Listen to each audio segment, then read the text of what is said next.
Before we get into this fascinating piece of history, make sure to subscribe to Backyard Wisdom. The story of the First World War snow water method is not just a quirky wartime anecdote. It's a lesson in survival, ingenuity and resourcefulness that can still inspire modern outdoor enthusiasts. During the brutal winters of the First World War, soldiers and civilians alike faced extreme shortages of clean water. Pipes froze, rivers were buried under snow, and conventional water supplies were often contaminated. Amid these challenges, a simple yet effective technique emerged, using snow to generate clean, drinkable water. This method, now largely forgotten, provides timeless insights for anyone interested in survival, bushcraft, or sustainable water solutions.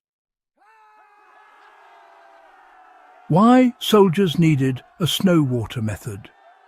Life on the front lines was defined by scarcity. The trenches of Europe were cold, wet, and unsanitary, and waterborne illnesses were a constant threat. Soldiers often had to drink from puddles, streams, or contaminated sources, which could be fatal.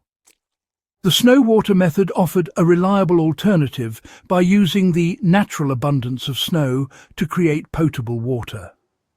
Understanding how it worked gives us insight into how necessity drives innovation, even under the harshest conditions. For modern backyard enthusiasts or survivalists, this technique demonstrates a low-tech, high-impact solution for producing safe water when traditional sources are unavailable. How the snow water method worked during the First World War. The method was surprisingly simple, yet required attention to detail. Soldiers would collect clean snow and place it in containers, typically metal or wooden, that could withstand heat.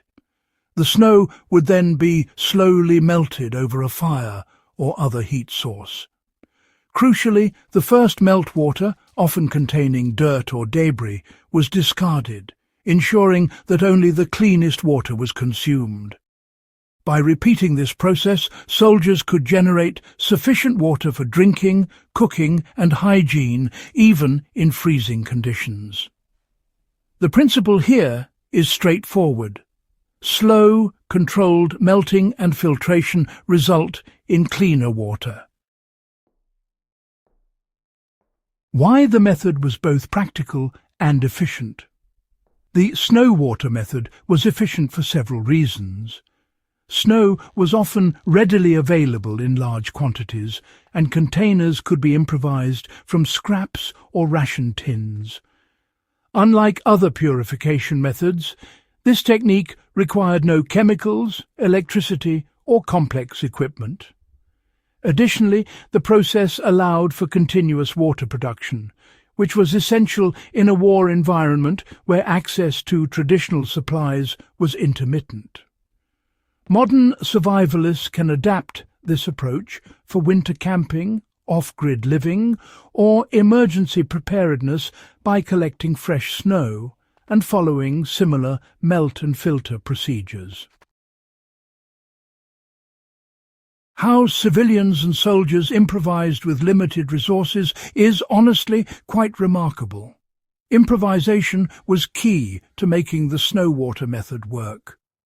In some cases, soldiers used their helmets or mess tins to melt snow, while civilians in occupied regions adapted stoves, pots, or even hollowed-out logs.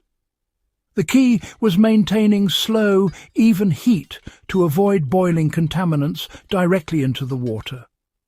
Reflective surfaces or insulation, such as cloth wrapped around containers, were sometimes used to preserve heat and speed up melting. Today, these improvisational strategies provide inspiration for anyone needing to generate water in winter conditions without standard equipment. The snow water method can be adapted for several practical scenarios. For example, during extended winter camping trips, melting and filtering snow can provide a continuous supply of water for drinking and cooking. In urban survival situations, snow collected from rooftops or open areas can supplement limited municipal supplies during extreme cold spells. Backyard gardeners can even use the technique to harvest meltwater for irrigation during late winter, reducing reliance on municipal water. The principle is universal. Treat snow as a raw water source, melt carefully, filter when necessary, and always discard the initial runoff. Safety considerations when using the snow-water method today are, well, really important. While the method itself is quite simple, safety is absolutely crucial. You should always avoid collecting snow from areas near roads, animals, or any potential pollutants. Always discard the first meltwater, as it often contains dirt or contaminants. When possible, filter the water through cloth or a fine mesh before drinking. Boiling after melting can provide an extra layer of safety, especially if the source of snow is uncertain. By combining historical knowledge with modern safety practices, you can reliably produce clean water in winter conditions without specialized equipment. The enduring lessons of the World War I snow-water method are honestly quite remarkable. The snow-water method teaches us about resilience, ingenuity, and the power of low-tech problem-solving. It reminds us that even under the most dire circumstances, simple solutions can have truly profound effects. Soldiers and civilians during World War I leveraged available resources, attention to detail, and careful technique to meet one of life's most basic needs, water. For modern survivalists, backyard enthusiasts, and history buffs, studying these approaches offers both practical applications and a deeper appreciation for human ingenuity. Here are the steps for using the snow-water method safely today. Collect clean snow in a sturdy container, melt it slowly over a controlled heat source, discard the initial runoff, and filter the remaining water if possible. For added safety, go ahead and boil the water before consumption. Use reflective surfaces or insulation to speed up the melting process and minimize fuel consumption.